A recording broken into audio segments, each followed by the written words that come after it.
battle starts.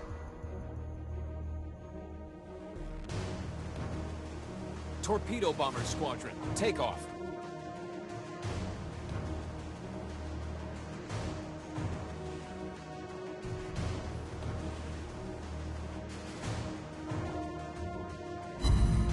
Target spotted.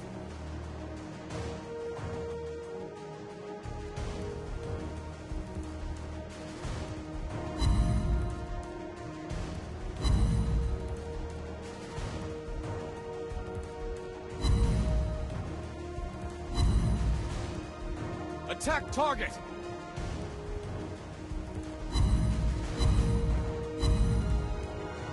Our team captured the area. Our team captured the area.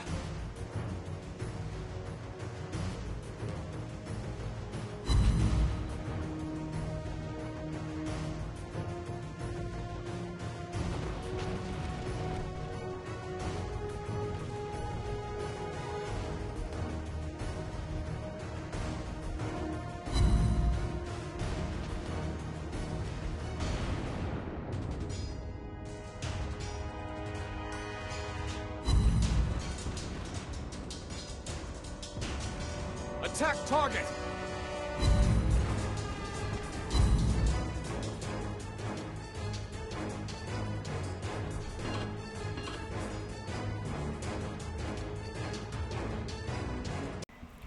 Yeah, and so yes, is it like a Saipan? That's the real question, right? Let's take a look at it. Welcome back to the channel. And yes, the survivability is absolutely garbage, just like the Saipan. The concealment is excellent, it will save your ass quite often.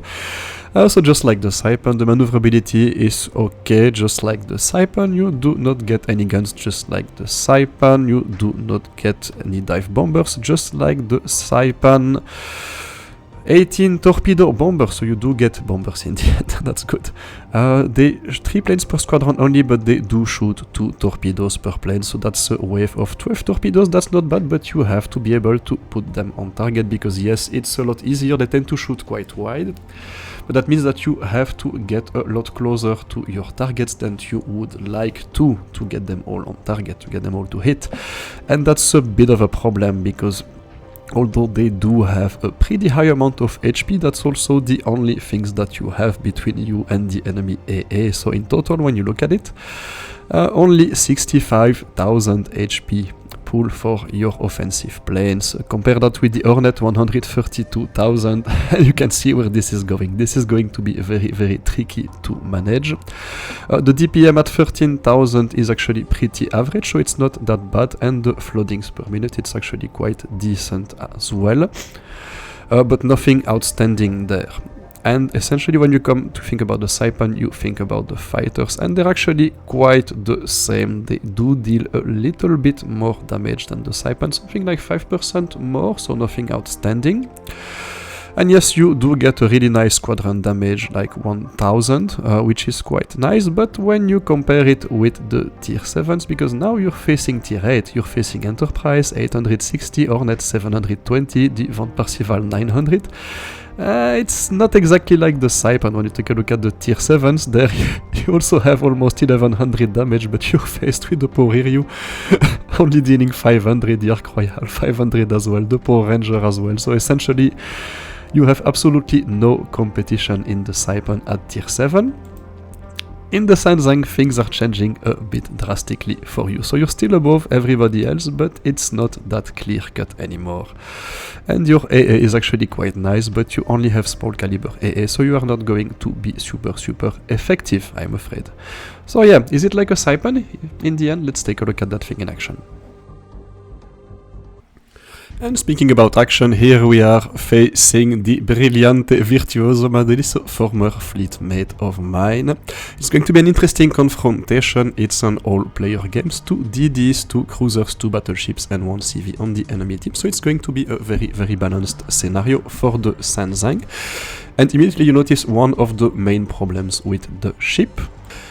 it's designed to be hunting DDs, and that's alright, but at tier 8, I mean, DDs have never really been an issue there. I would have loved to see that thing at tier 10, for example, because that's where you really need a big broomstick to wipe those Shimakazes flanking the edge of the map. So yeah, that would have been very interesting indeed to get that kind of ship at tier 10. But it's at tier 8 and we have to review it, so let's take a look at it. And so immediately we have to watch out for those torpedo bombers. Do not get them anywhere near enemy fighters because you are going to get deleted. And by the way, managed to track his fighters. They are going to engage the fight over one of our ships, so that would make it a very easy fight. So don't think for a second that you can engage every enemy CV fighters that you meet in open air. Yeah, you're going to end up being victorious, but it's going to cost you a bit more than what you are used to with the Saipan, to be honest. So can you hit DDs? Yes, we're going to put one salvo into that Oster Gauntlet. I'm going to call the second squadron back because it was not on target. And you see we managed to put 4 torpedoes into it, which is actually quite nice. But if you want to hit all 6 torpedoes, you have to be very close to hit. Actually, very close, so close that it actually has a good chance of evading it. And just like the Saipan, it requires a lot of micromanagement. There you see, while I was managing my second torpedo squadron, his enemy fighters managed to bait mine. Unfortunately, fortunately for me, he was not able to do so convincingly. And the enemy fighters got wiped out, already wiped out 4 squadrons, and I can focus now on the bombers of the Enterprise. And I've already deleted 2 squadrons there. Let's see what we can do against those. Jesus Christ, for fuck's sake. Go back! Ah! Yeah, I mean, it's really nice to have planes that focus on fighters, but as long as we cannot really control them, it's always a problem. So when we look at the situation, it's not going to be very well for us. We have lost certainly A, B, it's in contention. So I'm thinking about retreating. I'm going to leave A because nothing good is going to come from there, and I'm going to focus on B. I'm going to focus that Lepanto, because he is the one preventing us from capping B, and I'm expecting that if I manage to take it out of the game, my fleet mate will actually start moving a little bit towards B. So while we are doing that, you see that my first squadron I put all 6 torpedoes into it, but I did not manage to cause a single flooding. The second squadron only put 4, so I left it alone for a couple of seconds, and that's what happened, and no single floodings again. So we've already shot down more than 20 planes, that's very nice, but I have to retreat now and to follow that Bismarck. And so yep, it's very nice to have very good fighters. You have excellent concealment, I can run away and hide very easily, but unfortunately my only source of damage are torpedo bombers, and they are quite vulnerable. They are my only squadrons, and that's the main issue with that thing. You cannot play the fire and flooding game very effectively when you only have torpedo bombers. You see that I am not sending the 2 squadrons together because I really want to flood that thing, trigger its damage con, and then flood him again and hopefully keep him flooded. But it's simply not happening, and it's not going to happen with the next wave as well. So in those circumstances, I really wish that I was in a Shokaku or in an Enterprise or in a Hornet or whatever CV that can actually combine those 2 sources of damage, because there, yeah, I'm not going to delete him fast enough. And my team is still, I have no idea what they're doing at A, to be honest. I have no idea, but I was hoping that deleting that thing would lead them to move, but unfortunately it's not happening. And while they are camping A, I noticed only now that my rudder was disabled and I failed to... I was trying to steer actually in the direction of A for a couple of seconds, and I say, why the fuck am I not going there? But I failed to pay attention to it. And that is what is going to cost us the game. Let's be honest here, the game was already over, I think, but we still had a little chance. And yeah, so that ship is actually very good defensively. You see that the Enterprise does not have any planes left, is already deplaned. So what, like, I mean, at half of the game, not a single plane at the Enterprise, that's actually quite nice, huh? So because it's the most dangerous ship on the enemy team, so really nice job, the Sanzang there, the fighters. You see that the maneuverability and the concealment are absolutely excellent. I was able to run away from these enemy ships, and that Edinburgh has still no idea where I am. Well, he knows where I am, he sees my squadrons, but he's not able to pick any shot at me, and I'm able to survive until the end of the game. Unfortunately, I'm too far away from the action. I'm not going to be able to support my team, and we are confronted with the Jesus, another issue with that thing. If you want to play the flooding game efficiently, you have to send your squadrons one by one, and that will deplete them very, very quickly. I only have 3 planes left, and yeah, it's not going to help, right? So I'm going to see if I can put maybe a couple of torpedoes on that Fletcher and ease the pressure on my Iowa, but it's not going to happen, and the Fletcher is going to be deleting him quite soon, unfortunately. And so I'm left with the Edinburgh that's behind me.